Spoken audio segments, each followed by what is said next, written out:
Hoy, BBS Rawi, hindi na dapat pinag-iisipan yan ha.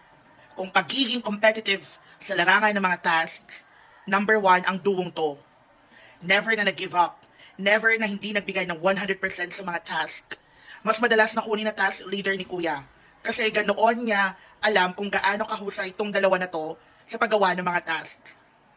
Oo, parehas silang lalaki. Hindi ito ang dahilan kung bakit ko sila dinadala at iboboto. Hindi tayo papadala sa mga clip ng naka-topless si Ralph, ang mga pa-abs niya.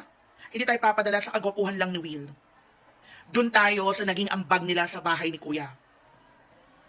Si Ralph, ang ganda rin ng personality nito. Kasi kaya niya makibagay kahit kanino. At ang ganda niya magsalita. Like, kapag nagsalita siya, matutulala ka na lang, makikinig ka, kasi may sense yung mga sinasabi niya. Pwede nga siyang kunin bilang spokesperson eh. At isang bagay na hindi yan natututunan ng basta-basta. Pinaghirapan niya yan.